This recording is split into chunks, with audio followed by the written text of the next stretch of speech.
The knife slid across the marble floor and stopped at her feet. No one moved. Steam curled from the overturned pot beside her, water sizzling like angry whispers against the tiles. The scent of garlic and burnt oil hung thick in the air. A junior chef crouched behind a counter, trembling, lips moving in silent prayer. Then the doors burst open. Jin Tae-hyun entered like violence itself had learned how to walk. His black suit was immaculate, except for the blood dripping slowly from his knuckles. Each drop hit the white floor with a quiet tick. Tick. Tick that echoed louder than gunfire. 2 armed guards followed him, rifles angled downward but fingers tense on triggers. Every staff member bowed instantly, every head lowered, except hers. Amara stood still, wooden spoon in her hand, eyes fixed on the blood spreading toward the stove she had just cleaned. Her jaw tightened. She glanced at the floor, then back at his hands. "You're ruining it," she said, voice steady but edged with irritation. "I just finished cleaning." The air snapped. One guard lifted his rifle halfway. Another chef gasped so loudly it sounded like a scream swallowed midway. A tray crashed somewhere behind her. Jin raised one finger without even looking back. The rifle froze mid-air. Silence swallowed the room again. Amara grabbed a white cloth from the counter and tossed it toward his chest. It brushed his shoulder and fell between them. "Wipe it," she added. "This is a kitchen, not a battlefield." Someone whispered, "She's finished." Jin finally looked at her. His gaze was cold enough to make her throat dry, but she refused to blink. This was the man whose name emptied the streets at midnight. The man who decided fates with a nod. People didn't correct him. They apologized to him. He stepped forward. Once. Twice. His shadow stretched across the marble until it reached her shoes. The guard's boots echoed behind him like a countdown. Her heart pounded, but her feet refused to retreat. Pride was a dangerous thing, but dignity was all she had left. And just as his presence swallowed her whole, a voice drifted in from the back service entrance. Old, deep, unhurried. "Boy, you still stomp like the world owes you fear." Jin stopped. The entire room tilted. Amara turned sharply. "Grandpa, I told you to wait outside." But Elijah was already walking in, leaning on his worn wooden cane, grocery bag swinging lightly in his hand. He didn't look at the guards. He didn't notice the guns. His eyes were fixed on Jin. The bag slipped. Oranges rolled across the floor, one tapping gently against Jin's shoe. Elijah smiled. "You grew taller," he said, "but you still carry storms on your face." The next sound was not a gunshot. It was knees hitting marble. Jin Tae-hyun dropped down, both knees, head bowed. A tear struck the tile beside the orange. The guards stiffened like statues. One actually took a step back. The chefs lifted their heads in disbelief. Amara's breath caught in her throat. Moments ago, this man had walked in dripping blood like death itself, and now he looked like a lost child searching for home. "Elijah," Jin whispered, voice cracking. "You're alive." Amara blinked. "You know him?" Elijah chuckled softly and stepped closer, resting his trembling hand on Jin's head. "You still skip meals?" he murmured. "Your face is thin." Jin let out a broken laugh, fragile, human, unfamiliar. He reached up and held Elijah's wrist as if afraid the touch might vanish. The most feared man in the city clung to an old cook like a boy who'd found daylight after years underground. Amara felt confusion collide with instinct. If this man respected her grandfather, then her grandfather was dangerous in a different way, and danger attracts enemies. Outside the mansion gates, a black sedan idled silently.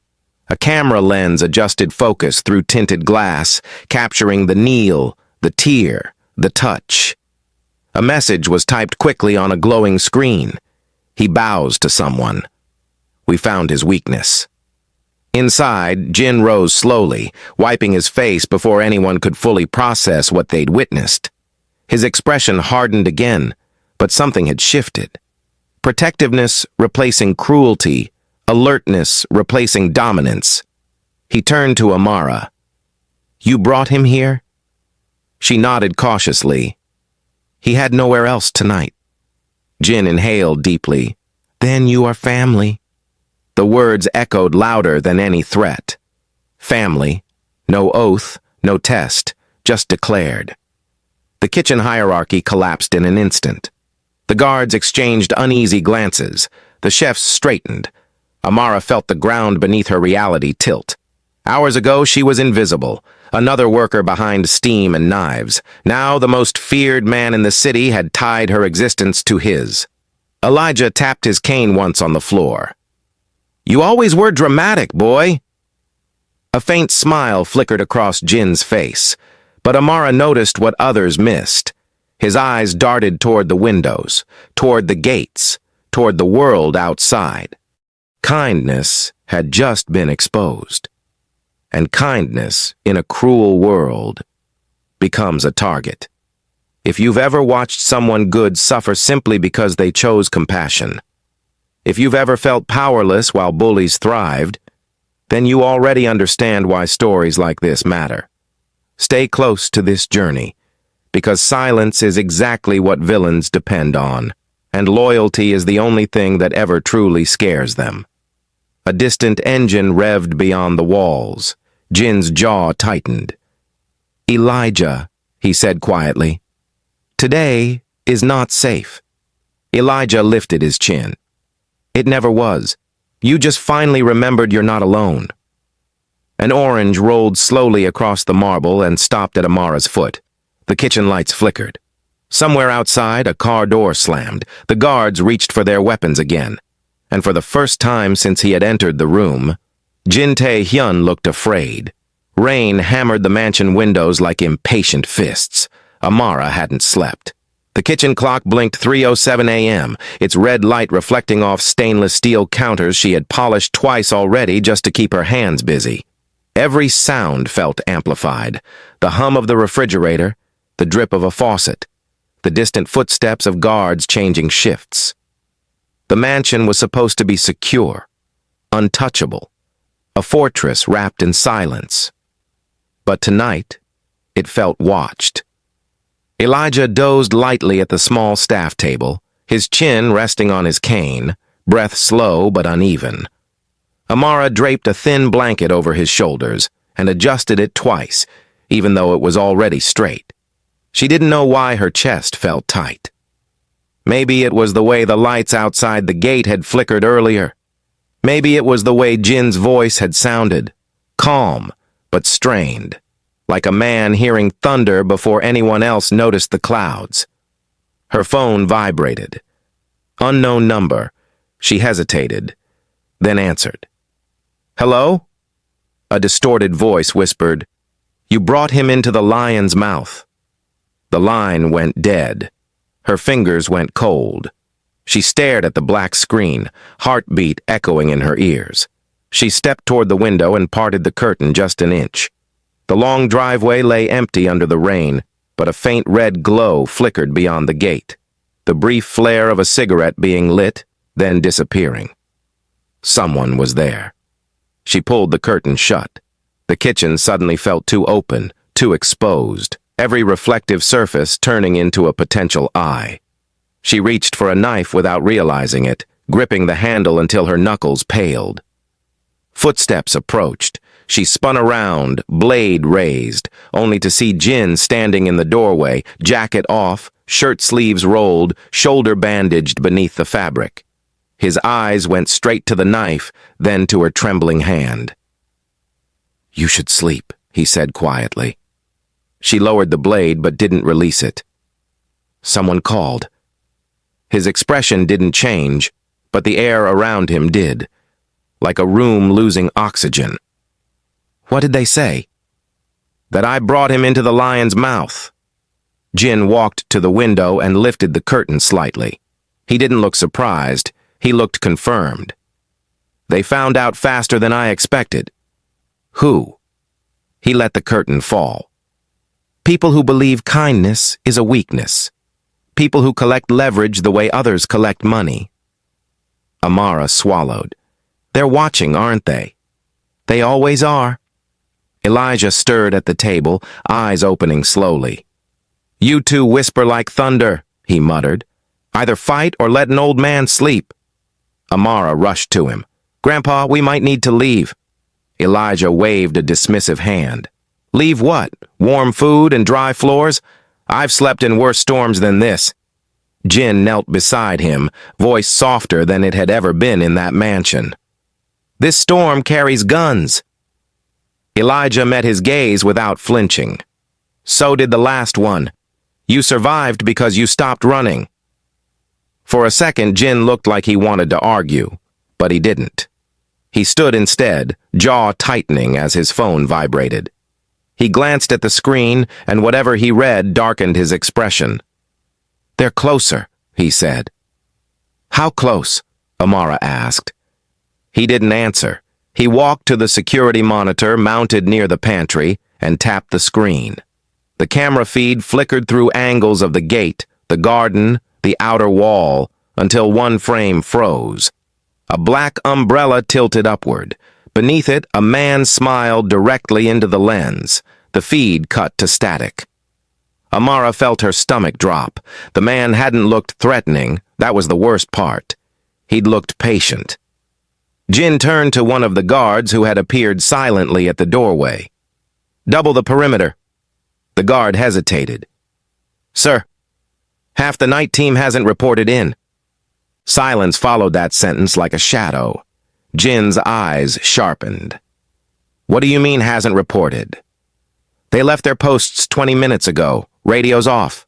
Amara's grip tightened around the knife again. They're already inside, aren't they? No one answered. The mansion suddenly felt enormous and hollow, like a cathedral filled with echoes instead of prayers. Somewhere down the corridor, a door creaked open, then closed. Another sound followed, soft, deliberate footsteps that didn't belong to anyone who lived there. Elijah pushed himself up slowly with his cane. I thought lions roared before they bit. Jin moved instantly, positioning himself between Elijah and the hallway. Stay behind me. But Elijah stepped around him. You learned nothing, did you? Strength isn't standing in front. It's standing with. Another camera feed blinked out, then another. One by one, the screens went dark until only the kitchen remained lit.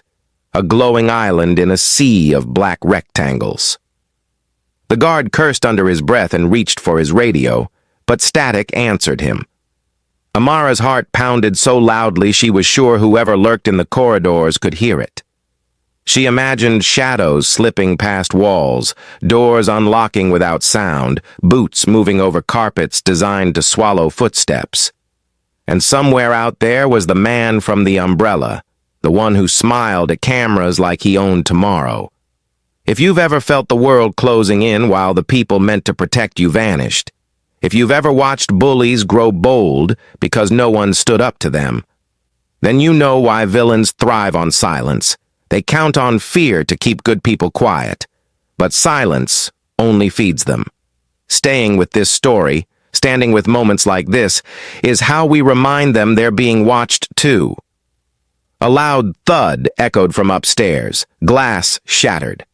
Elijah tightened his grip on the cane. Amara stepped closer to him. Jin's eyes lifted toward the ceiling, calculating distances, angles, outcomes.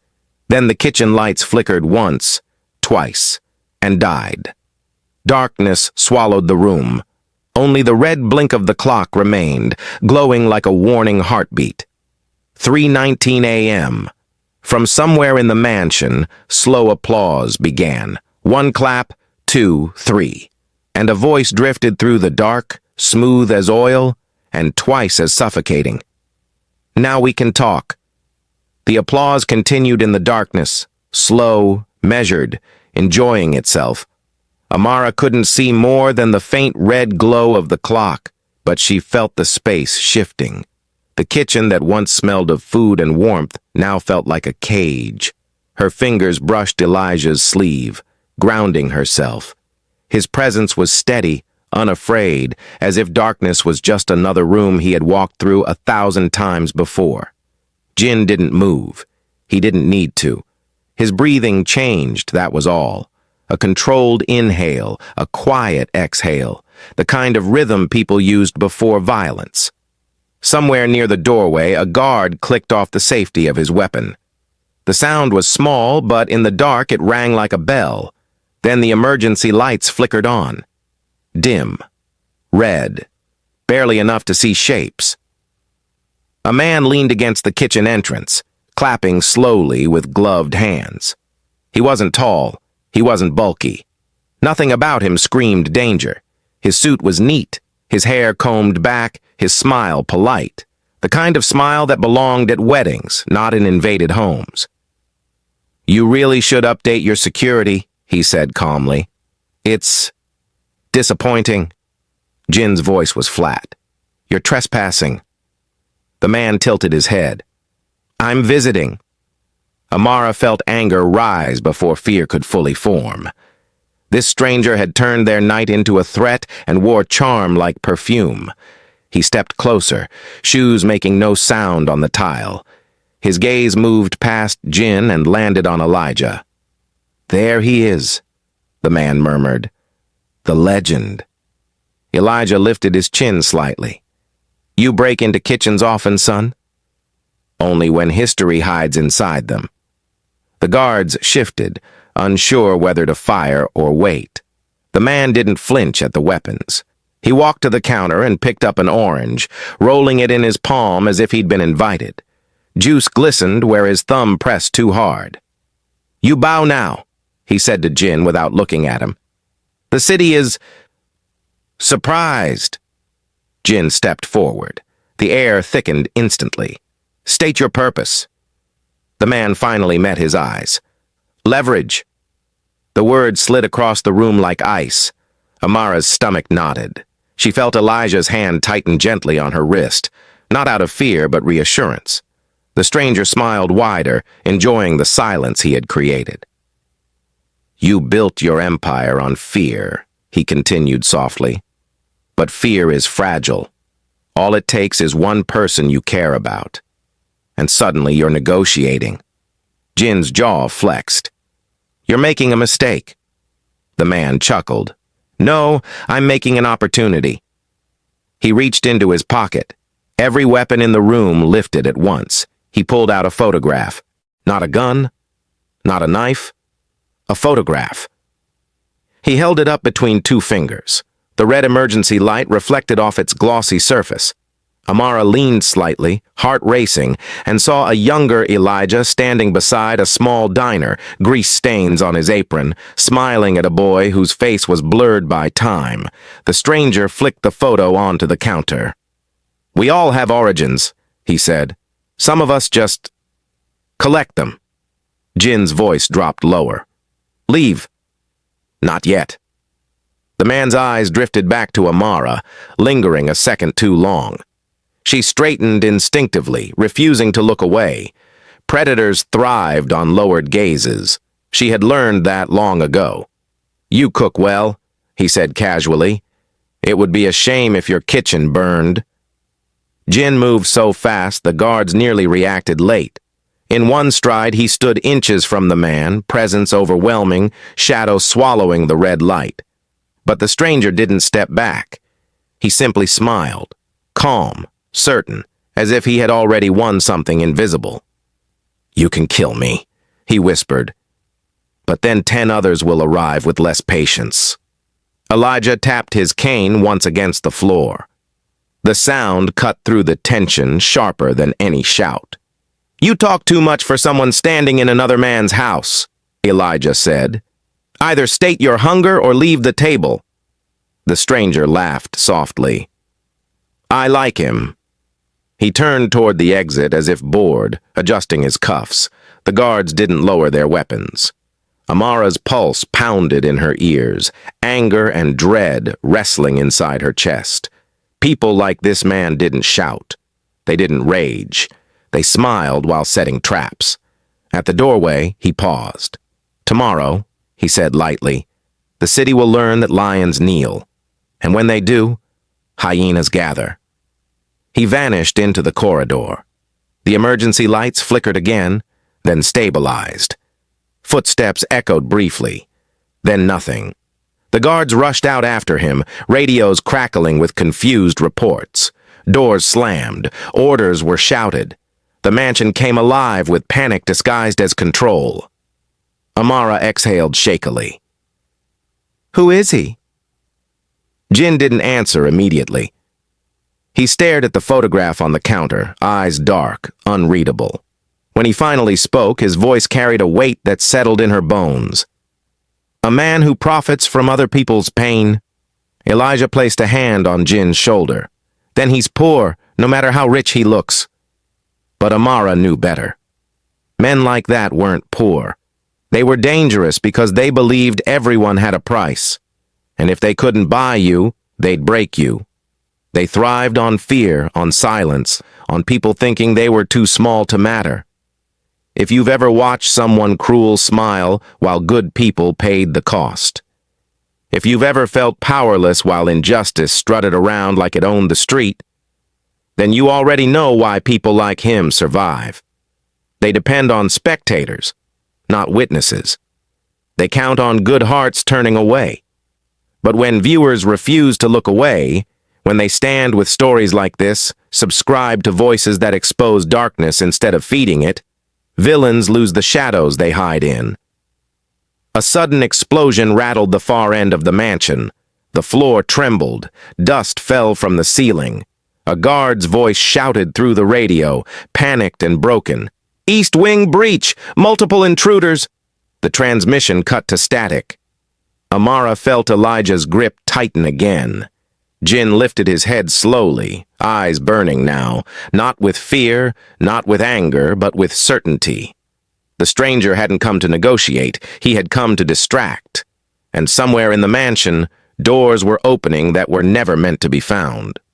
Dust drifted from the ceiling like gray snow. The explosion's echo still vibrated through the walls when the power cut again, this time completely. No red emergency lights, no blinking clock. Just darkness thick enough to swallow sound. Somewhere down the corridor, men were shouting orders that overlapped into chaos. Boots pounded, a door slammed, another crash followed, closer this time. Amara's hand found Elijah's sleeve instantly. His fabric felt warm, steady, real. She could hear his breathing, slow and measured, like he was listening to the building itself instead of the panic inside it. Jin's voice came low and controlled. "They're hurting us." "Like cattle," Amara whispered. "Like prey." A flashlight clicked on near the doorway. One of the remaining guards swept the beam across the kitchen, revealing overturned utensils, the fallen photograph, and flour scattered like white footprints across the floor.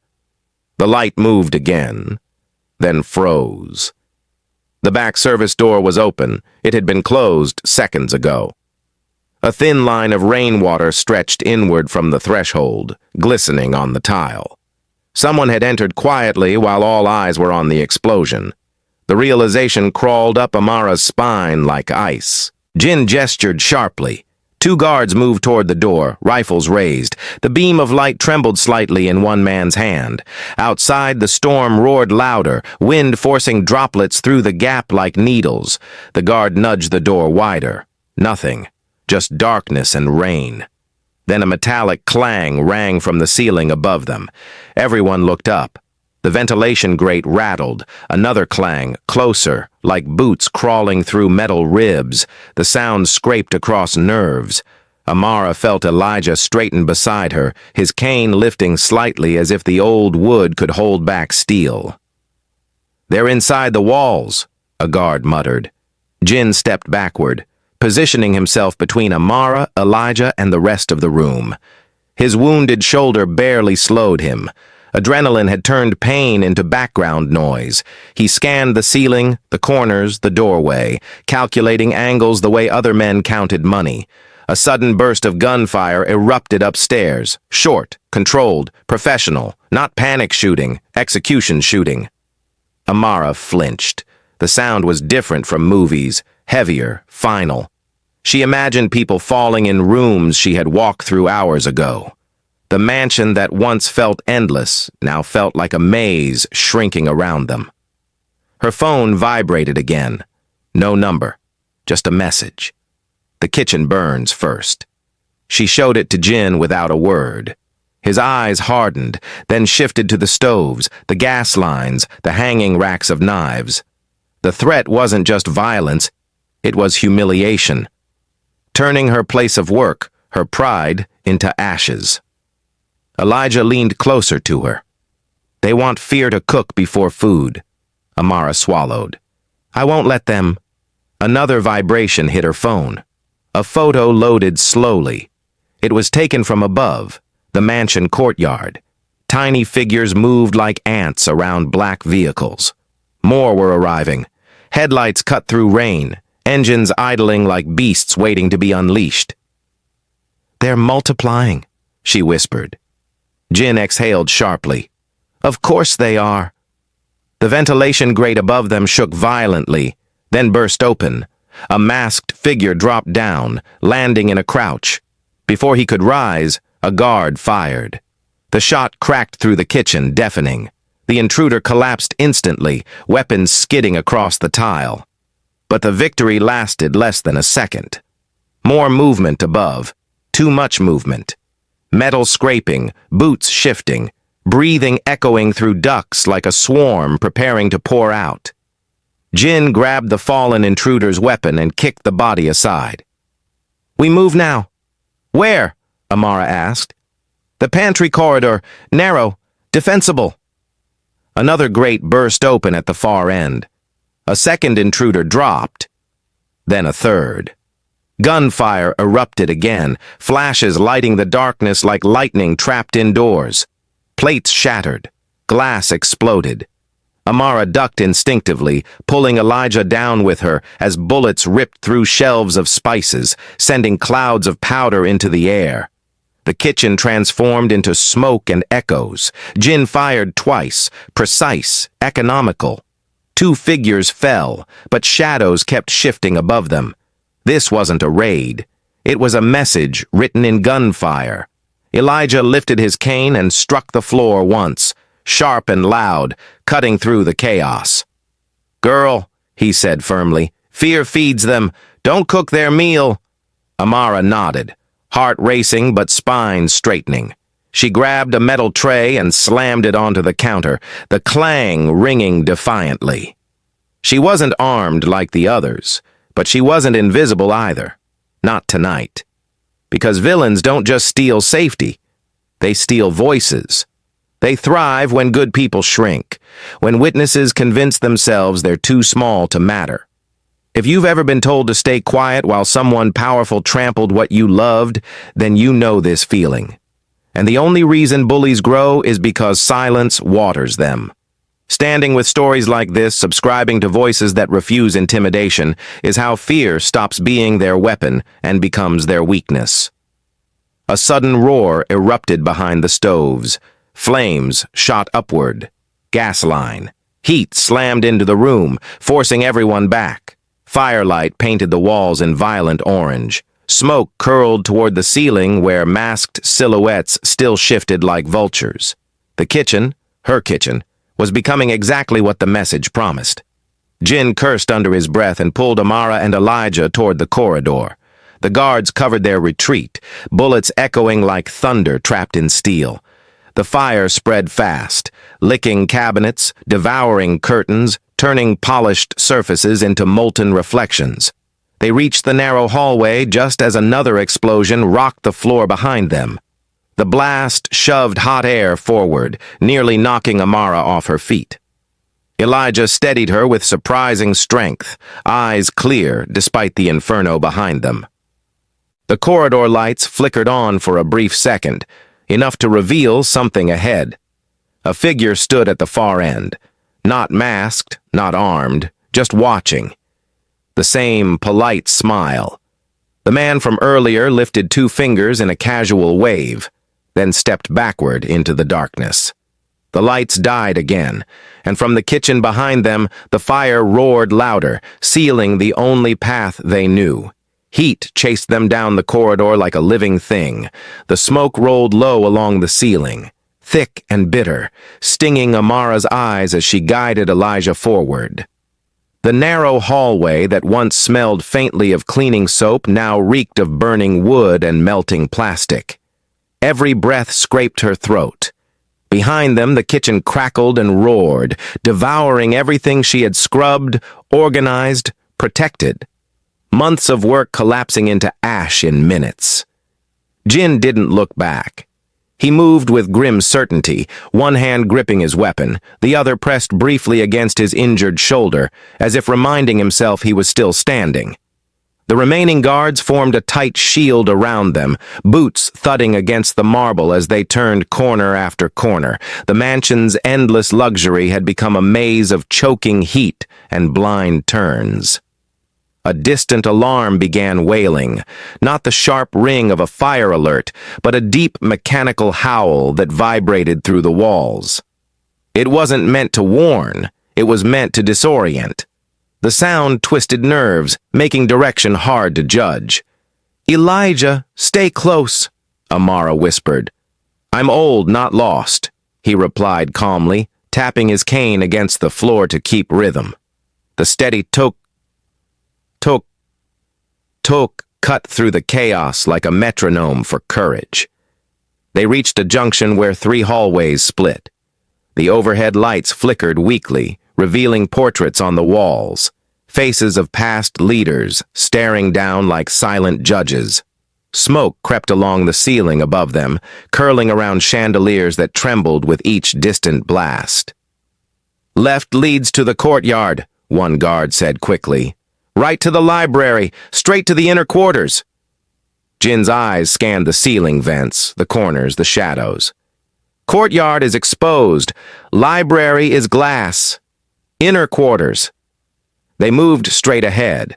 Halfway down, the floor vibrated again, not from an explosion but from synchronized footsteps above them, too many to count. Dust sifted from the molding like sand through fingers. Whoever had invaded wasn't searching blindly. They were guiding them, pushing them inward like pieces on a board. Amara's phone buzzed once more. She almost ignored it. Almost. A new message glowed on the screen. "You're walking exactly where we want you." Her stomach tightened. She showed Jin without speaking. His expression didn't change, but the muscles in his jaw flexed like steel cables under strain. "They're listening," he murmured. "To what?" she asked. "To fear." Another turn, another corridor. The air grew cooler for a moment, then colder. The kind of artificial chill that came from reinforced walls and hidden mechanisms. The inner quarters. Supposedly the safest area in the mansion. Supposedly. A guard reached the reinforced door and entered a code. The keypad blinked red. "Again!" Jin ordered. Another attempt. Red. The guard swallowed. "Systems overridden." The hallway lights flickered out completely, plunging them into darkness. A second later, a thin blue glow illuminated the keypad from within, revealing a small camera lens above it, newly installed, unfamiliar. A soft click echoed from hidden speakers. Then the stranger's voice flowed through the corridor, smooth and amused. "Safety is such a fragile illusion, isn't it?" Amara felt anger burn through her fear. He wasn't just attacking walls. He was attacking dignity. Homes, routines, places where people felt human. He turned them into arenas for control. "You think this makes you powerful?" she called into the darkness. A quiet chuckle answered. "Power is making others question their place." Elijah stepped forward slightly, his silhouette steady against the dim blue light. "No," he said evenly. "Power is knowing your place without needing to break someone else's." Silence followed. Then slow clapping again, not from speakers, but somewhere nearby. Too nearby. The guard spun around, flashlights slicing through the gloom. Shadows leapt across the walls. No one stood there. only reflections of trembling beams and drifting smoke. Another vibration hit Amara's phone. A live video opened automatically. She saw herself on the screen, filmed from above, from an angle that didn't exist in the corridor. A hidden camera. She turned instinctively, searching the ceiling. Nothing visible. The lens was invisible, and that made it worse. The stranger's voice returned, now layered with faint distortion. "You see? Even your courage entertains me." Her hands trembled, not from fear now, but fury. People like him thrived on humiliation, on turning ordinary lives into spectacles. They wanted good people to feel small, to doubt their worth, to believe resistance was pointless. If you've ever been mocked for standing up, if you've ever watched cruelty dressed as confidence walk free while kindness paid the price, then you understand why voices like his grow louder. They feed on silence. They count on people scrolling past instead of standing firm. But every time someone refuses to look away, every time they subscribe to stories that expose darkness instead of glorifying it, that silence cracks. And villains hate cracks more than anything. A sudden metallic grind echoed from behind them. They turned. A steel shutter slammed down at the end of the corridor, sealing the path they had just come through. The sound reverberated like a prison door locking. Another shutter dropped ahead, inches from the reinforced door. Sparks flew as it hit the floor. They were boxed in. The air tightened. Smoke thickened. The blue keypad glow flickered and died, leaving only the faint light from the guards' flashlights. Elijah's cane tapped once, steady as ever. But even that sound now felt confined, bouncing off steel instead of open space. Jin scanned the walls quickly. "There's a maintenance hatch." "Where?" Amara asked. He moved to a decorative panel and yanked it aside, revealing a narrow crawl space, barely wide enough for one person, barely tall enough to breathe in. "You first," he told Elijah. Elijah gave a dry smile, always sending the old ahead. "You're the reason we're still standing," Jin replied. Elijah ducked into the hatch with surprising agility. Amara followed, then the guards. Jin entered last, just as the corridor lights outside flickered back on, illuminating the empty space they had just vacated. Through the narrow opening, Amara glanced back. At the far end of the corridor, beyond the steel shutter, the stranger stood calmly, hands in his pockets, watching the closed hatch like a man watching a locked cage. He smiled. Then he pressed a small device in his hand. Inside the crawl space, a low mechanical hum began to rise. The narrow crawl space reeked of dust, metal, and fear. Amara could feel every heartbeat in her chest, pounding so loud it matched the mechanical hum rising from somewhere beneath the floorboards. Her hands scraped against the cold, rough edges of the crawl space walls as she followed Elijah, who moved with surprising agility for a man of his age. Jin was last, scanning every inch with sharp, calculating eyes, his wounded shoulder barely slowing him. Every shadow, every sound, every vibration in the mansion now screamed of someone orchestrating the chaos, someone who didn't just want to enter, but to dismantle, humiliate, and break them. The hum grew louder, vibrating through the bones of the building. Amara froze for a moment. "What is that?" she whispered.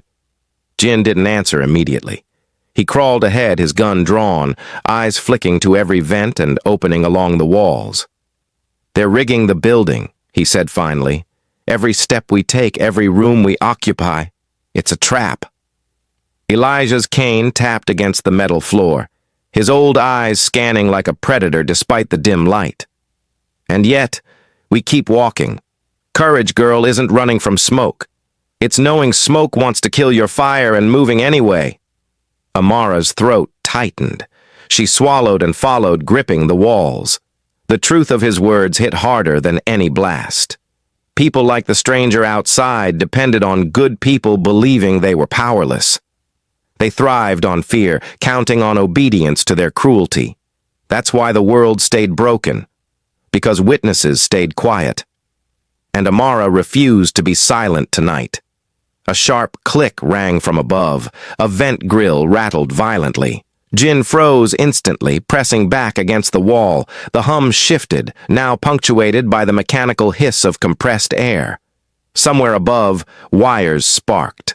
A muffled metallic groan followed, then the floor beneath their crawl space shuddered, sending dust into their faces. "They're trying to collapse this passage," Jin said, his voice low, urgent. "We move fast or get buried." Amara's heart hammered. The mansion that had once felt like a fortress now felt alive with malice, every corridor a predator's trap. She glanced at Elijah, whose calm presence contrasted sharply with the adrenaline consuming her. He offered her a faint smile. "Keep your fire, girl. Smoke is loud, but fire burns." They crawled faster, one careful move after another, but then a deep vibration pulsed through the wall beside them. The crawl space shook violently, throwing Amara against the metal side. Dust and tiny debris rained down, scratching her arms. A guard cursed under his breath as he steadied himself. Ahead, a dim light flickered through a tiny crack. Jin pressed forward, signaling them to follow. The light grew slowly into the glow of a service stairwell, a narrow escape that could lead them above ground. Relief hit Amara for a fraction of a second, before the sound of shattering glass froze her blood. The stairwell windows had been smashed. Rainwater poured in, drenching the steps, making them slick. Outside, shadows moved. Figures moved with impossible speed, coordinating with deadly precision. The intruders had anticipated every route, every exit. Every option was a trap. Jin cursed softly, pressing back against the wall. "They know us too well," he muttered. "This isn't just an attack. It's strategy." Amara felt the anger rising alongside her fear. These people had no respect for life, no hesitation in terrorizing anyone who opposed them. They had taken her kitchen, invaded her sanctuary, and now were hunting them like animals. She wanted to scream, not out of fear, but out of defiance. People like this depended on good hearts shrinking. She refused to shrink. "Grandpa," she whispered, gripping Elijah's sleeve. "They're going to—" A deafening crash cut her off. The stairwell above them shuddered, as if the roof itself had split. Jin lunged forward, pressing them flat against the wall, just as the rainwater surged down like a flash flood, soaking them instantly. The guards fired blindly, bullets ricocheting off steel beams. The mechanical hum exploded into a deafening roar, and the crawlspace walls vibrated like the sound had taken solid form. Elijah's cane tapped sharply, his voice rising over the chaos. "Don't let fear win. Not here. Not tonight." Amara's breath hitched. People like the stranger outside wanted obedience. They thrived on silence. They wanted fear to paralyze action, but courage could burn brighter than their cruelty. She pressed forward with renewed resolve, following Jin up the slick stairs, ignoring the pounding in her chest. At the top of the stairwell, the light dimly illuminated a landing. A figure stood there, still in the shadows, arms folded, watching. The silhouette was familiar, calm, collected, polished like a predator surveying its prey. The intruder spoke, voice smooth and cruel. "You made it further than I expected, but only just." Jin stepped forward, gun raised, eyes burning with controlled fury. "You'll learn quickly," he growled, "that you picked the wrong people to scare." The intruder smiled. "Fear is not about choice. Fear is inevitable, unless you break first." Amara's fists clenched. People like him thrived on intimidation, counting on doubt, exploiting good hearts, and yet here she was, soaked, shaking, but refusing to back down. This was what it meant to survive injustice, to stand firm when the world tried to bend you. The intruder moved one step forward. Rainwater reflected faintly off the polished floor, revealing a small device in his hand, a remote of some kind. The blue glow of a digital countdown flickered, visible for a split second, then vanished. "Time," the man whispered. Jin's eyes widened. Explosives? The intruder tilted his head, smiling wider. If you run, you survive this moment. If you fight, you'll see who controls this house. A sharp explosion rocked the landing behind them. Debris rained down from the ceiling above. Smoke filled the stairwell like a tidal wave of black ink. Amara swallowed, heart hammering. Every fiber of her being screamed to flee, but she stayed. Courage, she realized, wasn't the absence of fear. It was standing when everything screamed to collapse. Elijah whispered, steady as ever. Good people are rare, girl. That's why they fight like lions. The countdown device beeped faintly from the intruder's hand. The stairs shook again. Amara looked at Jin. He looked back, eyes sharp, calculating, wounded, but unbowed. The intruder pressed a button.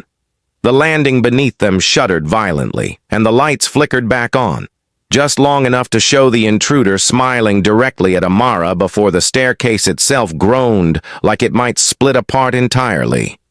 The mansion, once a sanctuary, had become a trap, and Amara knew deep down that escaping alive tonight would require more than courage. It would require defiance. If you've ever felt trapped by cruelty, surrounded by people who thrive on others' fear, then you already know why stories like this matter. Refusing to look away, refusing to stay silent, subscribing to voices that expose darkness. That's the only way to fight it. The staircase cracked again, louder this time. Dust rained down. The intruder's device blinked ominously, and Amara realized they weren't just being cornered, they were being counted. The ground beneath them trembled, and then shifted. The staircase groaned like it had a life of its own. Each step beneath them flexed dangerously, threatening to give way entirely. Amara clutched the railing, knuckles white, her soaked hair plastered to her face. Rainwater dripped from the ceiling, carrying ash and dust into her mouth as she breathed in shallow, sharp gasps. The metallic taste of fear clung to her tongue, but she refused to spit it out. Jin moved ahead of them, eyes sharp, scanning the shadows above and below with predatory precision. His gun was raised, finger ready, but there was something else in his stance tonight, not just anger or protection, but calculation. He knew the intruder's game was layered, a web designed to make them react before thinking. Elijah followed with measured steps, cane tapping the slippery metal like a heartbeat that anchored the chaos. "Don't let the noise decide your courage, girl," he said quietly to Amara. "Fear is loud, but it's not the truth. The truth is who you are when no one is watching." Amara's hands shook, but she pressed forward. She understood now. Villains like the man outside survived because witnesses froze, because good people doubted themselves, because courage retreated behind polite smiles. They thrived on silence. And tonight, silence could kill them all. A sudden metallic shriek erupted above, a beam snapping under stress. Jin ducked instinctively, yanking Amara and Elijah behind him. The stairwell shuddered violently, and a cascade of water and debris crashed onto the steps below. The remaining guards fired blindly toward the source, but shadows moved faster than bullets. Amara's phone buzzed again. She hesitated before looking. A new message scrolled across the screen. "One wrong move, and you won't leave this mansion alive." Her stomach twisted. She showed Jin. He didn't flinch, but his jaw tightened. "They're confident," he muttered. "Too confident. That's a weakness." Another vibration. Another video this time. The camera angle showed them on the stairs. Every move visible. The intruder wasn't just in the mansion. He had eyes everywhere, turning every shadow into a weapon. Amara felt her pulse spike. The walls that had once felt safe now watched her, judged her, threatened her. A guard whispered, "We need to move faster." Jin shook his head. "No, we need to bait them. Make them reveal their hand. Courage is a weapon too." Amara's pulse throbbed in her temples. Courage as a weapon. She understood it now. They had been hunted like animals, but tonight they would be hunters too. A sudden loud crack echoed from the staircase. A section above them snapped completely, debris falling with terrifying force. Jin yelled, "Hold tight!" and pushed them all to the side. The wood splintered, clattering down into the darkness below. Dust and smoke filled the space, stinging eyes and lungs alike. Amara coughed, fighting the urge to panic. The intruder's laughter floated down from somewhere unseen, smooth, calm, confident, the sound of someone who believed themselves untouchable. "Impressive," he said. "But do you really think you can outplay me?" Elijah's cane tapped once against the metal. "The difference, boy, is that we fight for more than ourselves." Amara's anger flared, feeding the fear that had almost consumed her. This man, this villain, had no care for life or dignity.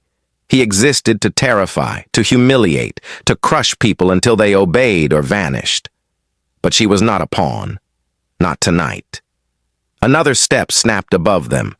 Jin fired twice, precise and cold, striking a shadow moving in the ventilation shaft. The figure froze, then disappeared back into darkness. But the hallway below shivered with another mechanical pulse, a rigged section of flooring, destabilized from the intruder's earlier sabotage. Amara's foot slipped. She cried out, grabbing Jin's arm. His grip was firm, unwavering. "Stay with me!" he barked. A deep rumble followed, louder than any previous tremor. Dust cascaded from the ceiling. Metal groaned like it was tearing itself apart. The countdown device, that small blinking instrument of terror, beeped faintly somewhere in the shadows. Its presence was subtle, but its threat was absolute. Amara's mind raced. People like the intruder survived by breaking others before violence even touched them. They thrived on fear, on hesitation, on good hearts shrinking. She swallowed her panic, and for the first time, she felt the weight of choice pressing down. Fight or flee. Stand or bend. Live or be consumed. Jin signaled them forward, toward a service hatch at the landing. He moved with precision, aware of every danger lurking in the unstable stairwell. Elijah followed, steady as ever. Amara pressed herself forward, hands gripping the wet railing, teeth clenched against the urge to scream. As they reached the hatch, a blinding flash erupted from below. The intruder had triggered another section of the rigged stairwell. The metal beneath them twisted and buckled. Jin yanked Amara and Elijah into the crawl space, sliding them safely into the narrow tunnel. Outside, the staircase collapsed completely, sending a cloud of dust and smoke into the night. The intruder's laughter echoed faintly, like the distant growl of a predator who had almost succeeded. Amara pressed herself against the tunnel wall, chest heaving. Every fiber of her being screamed exhaustion, fear, and rage. But she held on. Courage wasn't absence of fear. Courage was continuing when fear wanted to stop you. Jin scanned the tunnel ahead. "We're not safe yet. They've turned the mansion into a death trap. Every corridor, every vent, every shadow is their weapon." Elijah's voice was quiet but firm. "Then we make the mansion theirs to lose, not ours to die in." Amara nodded, fists tight. This villain had thrived on silence, on fear, on people turning away. But she refused to let him. Stories like this mattered because standing up counted. Watching, witnessing, refusing to submit, that mattered. And if viewers like them refused to turn away, refused to be silent, villains lost their shadows. A sudden metallic scrape echoed above them. Amara froze. Another shadow shifted. The intruder's device beeped, louder now. The tunnel itself seemed to hum with impending danger. And then, in the faint light spilling from a side vent, she saw it. A figure moving toward them, slow, deliberate, a silhouette cutting through the darkness. The intruder wasn't done. Not even close. And the final choice, stand, fight, or be consumed, was coming faster than any of them could run. The tunnel shook again, the vibrations more violent this time, rattling loose dust and debris down onto Amara and Elijah. Her soaked clothes clung to her, chilling her to the bone. But the fire in her chest refused to dim. The intruder's laughter, low and cruel, echoed from somewhere above them, threading through the metal ducts like a knife across nerves. Jin moved ahead, scanning every crack, every seam, every vent that could hide a trap. The narrow space slowed them, but his focus was absolute. "Keep close. Don't speak unless I tell you." Amara's pulse pounded, but she obeyed. The silence between them was thick, punctuated only by the low hum of the building, or maybe the intruder's rigged mechanisms. Each step they took felt measured, deliberate, as if the mansion itself had become a living predator. A sudden hiss pierced the air. She froze. Chemical. The smell burned her nostrils. Gas, strong and acrid. Amara gagged, gripping her shirt over her mouth. "Gas!" Jin's eyes narrowed. "Explosive lines! He's trying to trap us in here and burn us alive!" The metallic hum escalated, rising in pitch, a signal that whatever device the intruder had installed was activating. The walls themselves seemed to thrum with power, vibrating through their bones. Elijah's hand pressed against hers. "Fear is loud, girl, but don't let it drown courage. The world rewards silence, cruelty, and submission, not bravery." Her teeth clenched. That's exactly what villains like him wanted. Silence, submission, obedience. Every time good people hesitated, cowered, or watched injustice happen without acting, this type of evil grew stronger. She refused to let that happen. Not here. Not now. A sharp metallic scrape echoed from the ceiling vent. Shadows moved above them. Amara's stomach dropped. Another figure dropped into the tunnel from a narrow maintenance hatch, masked, armed, and fast. Jin fired first, 2 precise shots. One figure went down. The other pivoted, ducking into the darkness, disappearing in a blur. The intruder's voice returned, faint, taunting, from an unknown corner of the tunnel. "Courage is admirable, but foolish when the world bends against you." Amara's fists clenched. Courage wasn't about bravery without risk. It was standing when every force, every trap, every shadow screamed for her to bow. People like this thrived on crushing good hearts with fear. If you've ever been silenced by someone stronger, more ruthless, or more merciless, you know why listening, watching, and refusing to turn away is crucial. That's how you fight back. That's how villains lose their power. A sudden thump reverberated through the tunnel. The floor beneath them shifted violently. Amara stumbled, catching herself against the wall. Jin's voice barked, "Down, now!" They pressed against the floor just as a section of the tunnel behind them splintered, sending sharp shards of metal and concrete raining down. Sparks flew. The air was thick with smoke, the metallic tang of debris and rain mixing with the acrid bite of gas. Amara's phone buzzed again. Another message. A photo this time. It was them. Pressed into the crawl space, shadows warped, faces pale but determined. The intruder's note read, "Cornered, nowhere to run. How brave can you really be?" She felt anger ignite, hotter than fear. Villains like him thrived on making good people feel small, invisible, powerless. He didn't just want to kill them. He wanted them to believe they deserved it. She pressed herself tighter against the wall, jaw set, refusing to obey his twisted script. The ventilation above them rattled violently. Metal groaned. Another figure dropped from the ceiling, faster, more precise, armed with a device that looked like it could ignite the gas at any moment. The guard fired, but the shadow moved too quickly. Sparks erupted as metal clashed. Jin grabbed Amara's arm, pulling her into a small side hatch. "Move! Crawl!" They slipped inside, cramped and suffocating, the darkness pressing against them. But then the device in the intruder's hand beeped rapidly. The chemical smell intensified. The hum escalated into a high-pitched whine, vibrating in their ears. Elijah whispered calmly, almost eerily, Fear is a choice. Courage is louder. Amara's mind raced. This wasn't just a fight for survival. This was a test of will, a demonstration of how cruelty grew when good people froze. She had a choice: stand, act, and defy him, or shrink into the shadows and let him win. The hatch beneath them shook violently. The figure above them kicked at it. Sparks flew. The hum surged into a deafening roar. Amara could feel heat beginning to crawl along the tunnel walls. Jin's voice cut through the chaos. "Brace yourselves!" The intruder's laughter echoed down the tunnel. Louder, closer, closer. And then, a deafening metallic explosion ripped through the floor above them. The tunnel shook violently, throwing dust, debris, and fear into every corner. Amara hit the wall hard, the breath knocked from her lungs, the air filled with smoke, sparks raining down, making it impossible to see clearly. The intruder's device blared a shrill warning tone. Elijah hissed through the smoke, his eyes still sharp. "This is it. Either they break us, or we break them first."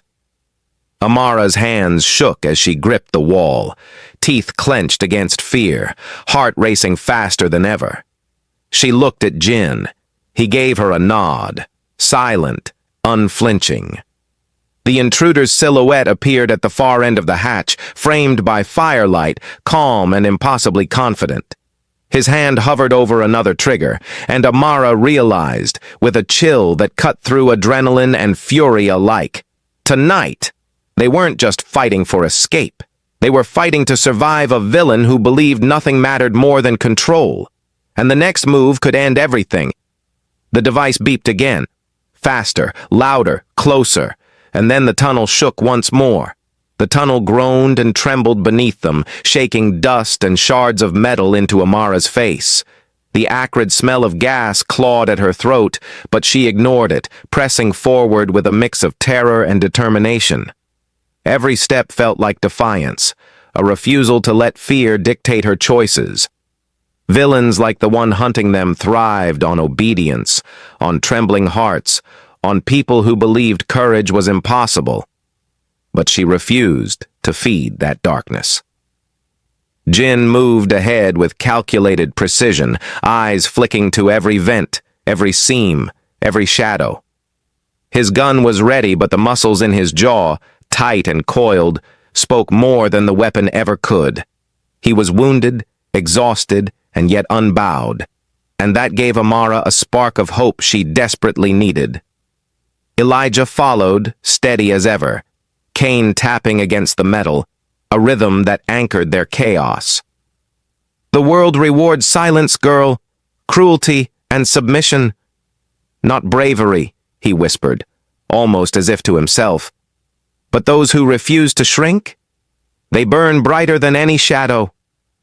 Amara swallowed hard, letting the words root her fury. The intruder outside wanted to make them small, powerless, and afraid. Every trap, every collapsed stair, every flashing device was designed to strip them of dignity.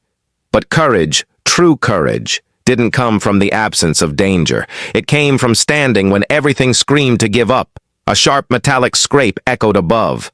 Amara froze. Shadows moved across the vents, too fast, too precise. One figure dropped into the tunnel with a soft thud, masked, armed, and clearly trained. Jin fired immediately. 2 shots, precise and cold. One figure went down, but another pivoted, disappearing into the smoke like a phantom. The intruder's voice returned, echoing and taunting, coming from everywhere and nowhere. "You think courage can save you? You think you can defy me?" Amara's fists clenched. Number. Courage wasn't enough alone. Action mattered. Witnessing mattered. Watching, refusing to turn away, refusing to be complicit. That mattered. Every villain in history had thrived on silence and submission. Every injustice, every cruel act grew stronger because bystanders stayed quiet. And tonight, she wasn't staying quiet. The floor beneath them vibrated violently. Sparks flew from the walls, and the smell of burning wires filled the tunnel. Jin barked, "Move! Crawl to the side hatch, now!" Amara pressed herself forward, heart hammering, feet slipping on wet metal. Elijah followed, voice calm but forceful. "Fear is loud, girl. Courage is louder."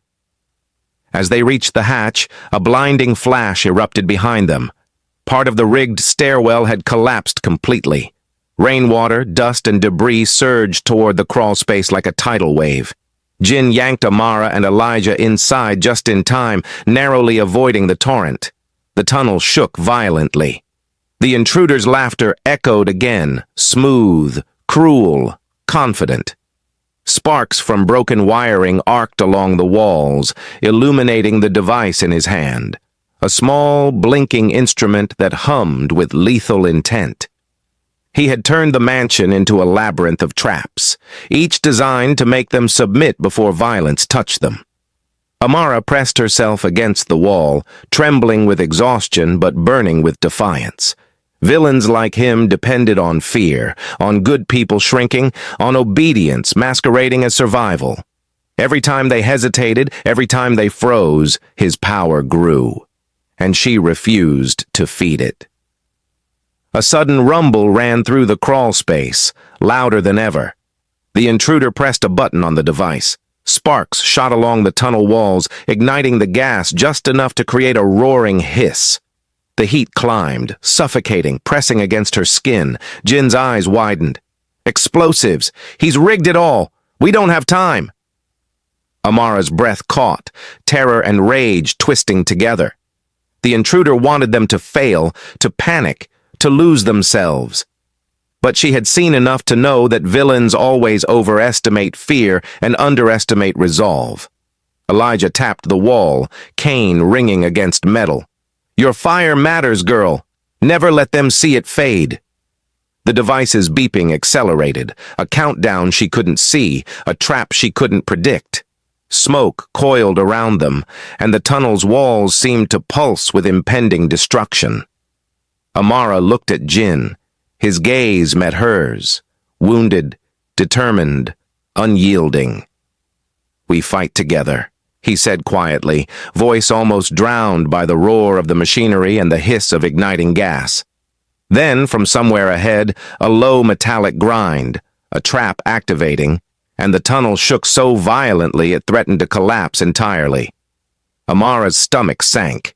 They were running out of time. Every step, every breath, every heartbeat was a challenge to the intruder's cruel design. And then the intruder's voice, calm, omnipresent, came again. "One wrong move, and none of you leave alive." Amara's fists clenched tighter. He wanted silence, obedience, and fear. He wanted to prove that cruelty always wins. But courage burns brightest in the shadows of threats, and she refused to let him win. The tunnel trembled again. Sparks flew. The gas hissed louder. And from the darkness ahead she could see the faint outline of the intruder, device in hand, waiting. They had no choice but to face him, and the next moment would decide who survived. The intruder stepped into the tunnel, device in hand, calm as if he already owned their fate. Sparks flickered along the walls, smoke curling thickly around his boots, and the acrid smell of gas filled every corner of the cramped space. Amara pressed herself against the wall, heart hammering, drenched and trembling, but her fire refused to die. Tonight wasn't just survival. Tonight was defiance. Jin stepped forward, shoulder bleeding, muscles coiled like steel. "It ends now," he said, voice low, deadly, unwavering. The guards behind him readied themselves, guns trembling in the heat of the moment. Every shadow, every trap, every mechanical hum screamed that the intruder wanted them broken, body, mind, and spirit. Elijah leaned on his cane, eyes sharp as ever. "They thrive on fear, on doubt, on watching good hearts shrink. Don't let him feed." His words were calm, but carried the weight of decades of survival. Amara felt her courage flare, feeding on that truth. She wouldn't be silenced. She wouldn't submit. The intruder smiled, device blinking faster now. "You're brave," he said, but bravery doesn't outlast precision. He pressed a button, and a spark shot along the rigged wires. The gas hissed louder. Heat built along the tunnel walls. The floor trembled beneath them. Amara's hands shook, but she lunged toward a small maintenance panel she'd noticed earlier. Her fingers worked fast, prying at wires, rerouting currents with the little knowledge she had gleaned from cooking in kitchens wired with faulty appliances and quick improvisations. Sparks flew, cutting the darkness in jagged lines. Jin covered her, firing at shadows moving above the tunnel vents, precise and calculated. "Keep going! You're almost there!" he barked. The intruder's device beeped faster, a high-pitched shriek now that made every nerve scream. He raised his hand again, ready to trigger the explosion. "You can't!" Amara yanked the last wire free. Sparks erupted, the device shrieking in defiance, and then... silence. The gas hiss died down. The countdown stopped. The intruder froze, eyes wide, stunned that his plan, his precision, had been disrupted by a girl no one had thought could fight back. Jin didn't hesitate. He moved with a predator's grace, disarming the intruder in 2 swift motions, knocking the device from his hand. The villain stumbled, disbelief flickering across his face, and the tunnel went quiet, except for their heavy breathing. Amara leaned back against the wall, chest heaving. The intruder's arrogance had been shattered. He had relied on fear, on silence, on the idea that good people would shrink. But they hadn't. Courage had burned through the smoke. Action had defied the traps. Elijah smiled faintly. That's why villains lose. Because good hearts refuse to shrink, even in the darkest tunnels. The intruder scrambled, reaching for another weapon, but Jin's gun pressed against his temple stopped him cold. "You underestimated the wrong people," Jin said, voice low, controlled, terrifying. Amara stepped forward, drenched, bruised, but unbowed. "People like you survive by making others feel small, scared, worthless? That stops tonight. Not just for us, for everyone you terrorized." The villain's eyes flicked to her, realizing too late that bravery and resolve can't be caged or broken. Amara's fury, the courage of someone who had refused to bow, had turned the tables completely. Outside, the rain had stopped, leaving the mansion in a quiet that felt almost unreal after hours of chaos. Jin lowered his weapon, standing over the intruder who now sat defeated, powerless. Elijah leaned against the wall, breathing heavily, yet smiling. Amara felt something she hadn't in hours. Relief. Not just survival, but triumph. They had faced cruelty, chaos, and fear, and refused to submit. And the lesson was clear. Villains only win when good people look away, when they shrink, when they let fear dictate their choices. She looked at the viewers, though no one was there, and thought of all the people trapped by fear, bullied by cruelty, silenced by injustice. "You have a choice," she would say if they could hear her. "Don't shrink, don't look away.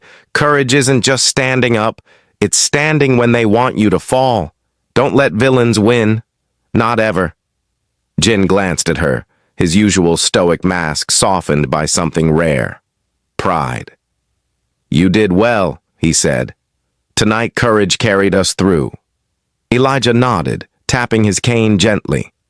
"And remember, the world rewards those who refuse to bend, who fight when others watch in silence." Amara took a deep breath, letting it fill her lungs. The intruder had been beaten, but the lesson lingered. Evil thrives when witnesses shrink. Power grows when fear spreads.